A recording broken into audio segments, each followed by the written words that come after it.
Hello बेटा। आज हम पढ़ेंगे ज्योमेट्रिकल ऑप्टिक्स। ज्योमेट्रिकल ऑप्टिक्स का बेटा ये पहला लेक्चर है। इस लेक्चर में हम बेसिक चीज़ें ज्योमेट्रिकल ऑप्टिक्स के बारे में डिस्कस करेंगे। सबसे पहले बेटा स्टार्ट करते हैं शब्द ऑप्टिक्स से।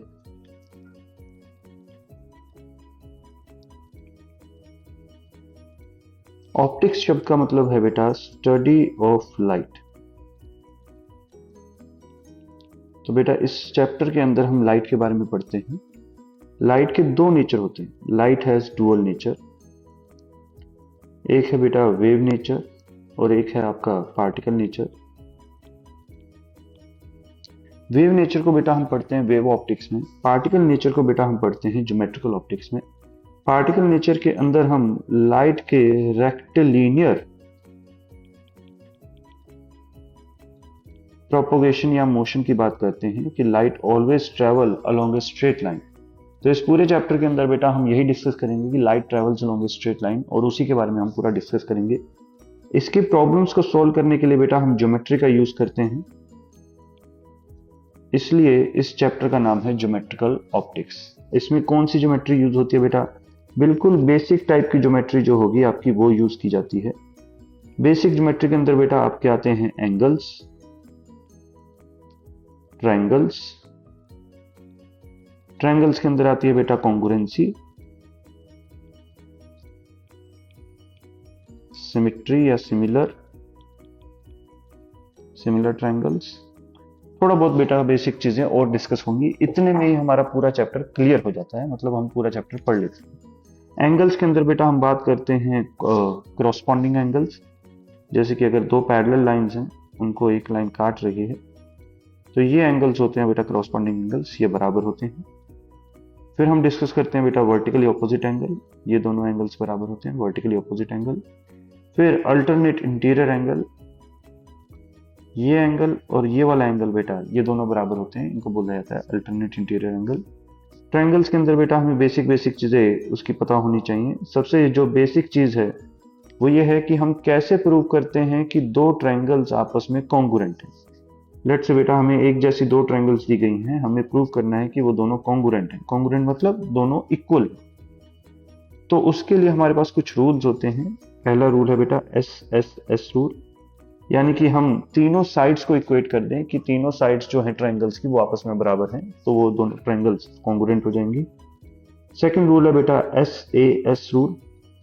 इसके अंदर दो एंगल और उनके बीच की साइड अगर हम प्रूव कर दें कि बराबर हैं, तो दोनों ट्रायंगल्स इक्वेट हो जाएंगी। देन है बेटा एस रूल।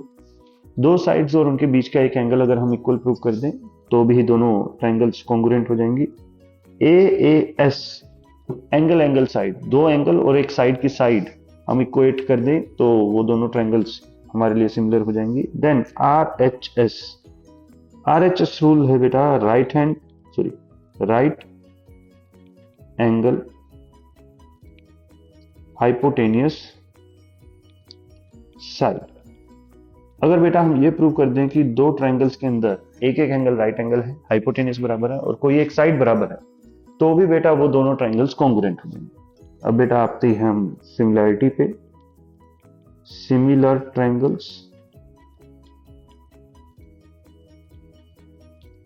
सिमिलर ट्रायंगल्स के अंदर बेटा अगर मान लो हमें दो एक जैसी दिखने वाली ट्रायंगल्स दी गई हैं, हो सकता है उनका साइज बड़ा छोटा हो, तो हमें प्रूव करना होता है कि वो दोनों ट्रायंगल सिमिलर ट्रायंगल हैं और उनकी साइड्स के रेशो बराबर हैं।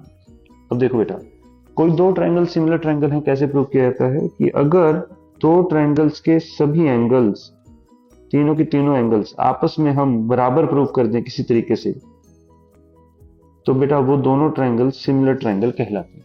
ओके, अब हमें पता है बेटा कि ट्रायंगल के तीनों एंगल्स का सम 180 डिग्री होता है, तो कोई भी दो एंगल अगर हमने बराबर प्रूव कर दिए तो वो ट्रायंगल सिमिलर ट्रायंगल्स हो जाएंगी। अब सिमिलर ट्रायंगल्स की एक प्रॉपर्टी होती है बेटा कि उसकी साइड्स के रेशियो बराबर होते हैं। साइड्स के रेशियो बराबर का मतलब, अगर हम AB और PQ साइड का रेशियो लें और हम AC और PR साइड का रेशियो लें और BC और QR साइड का रेशियो लें, ये सब क्या आएंगे? बराबर। यानी कि दोनों ट्रायंगल्स की साइड्स का रेशियो क्या होता है? बराबर होता है।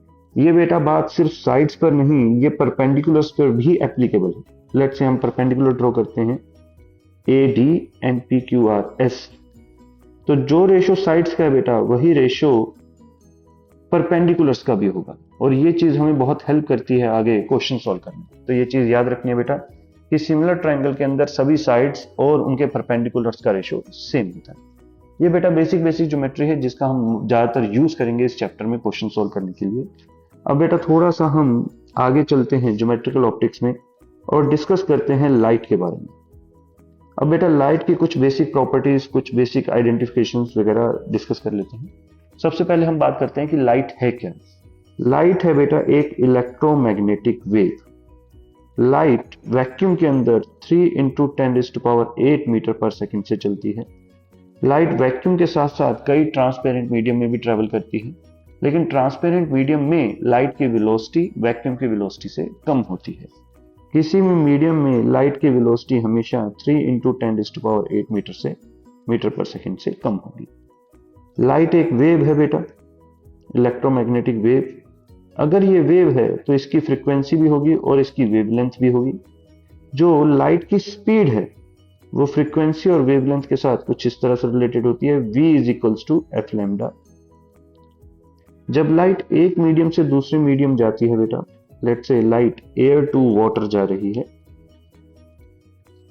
तो उसकी वेलोसिटी चेंज होगी। एयर में उसकी वेलोसिटी ऑलमोस्ट c के बराबर, यानी कि 3 × 10⁸, और वाटर के अंदर मान लीजिए वेलोसिटी है बेटा कुछ v।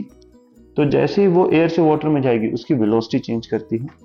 अब अगर वेलोसिटी चेंज हो रही है तो इस इक्वेशन के हिसाब से या तो f या लैम्डा दोनों में से कोई एक चीज चेंज होगी। अब बेटा जो लाइट की फ्रीक्वेंसी है या किसी भी वेव की फ्रीक्वेंसी जो है वो सिर्फ और सिर्फ सोर्स पे डिपेंड करती है। तो अगर मीडियम चेंज होता है और मीडियम के चेंज के कारण वेलोसिटी चेंज होती है,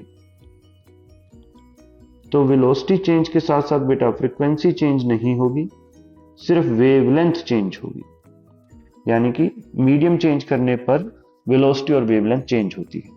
इसको हम बेटा इक्वेशन से दिखा सकते हैं। लेट्स से एक मीडियम में वेलोसिटी है v1, फ्रीक्वेंसी है f, लैम्डा है λ1।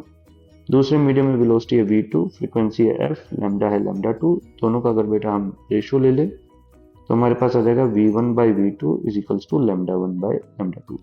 जिस रेशो में वेलोसिटी चेंज होगी उसी रेशो में लैम्डा भी चेंज होगा। अगर वेलोसिटी बढ़ेगी लैम्डा बढ़ेगा, एंड सो ऑन। चलो बेटा आगे चलते हैं। जो हमारे पास विजिबल लाइट है, विजिबल रीजन में लाइट है, विजिबल रीजन, उस विजिबल रीजन की जो वेवलेंथ है बेटा वो 3600 एंगस्ट्रॉम से लेके 7200 एंगस्ट्रॉम तक जाती है। 3600 एंगस्ट्रॉम की जो लाइट है वो होती है बेटा वायलेट कलर के लिए।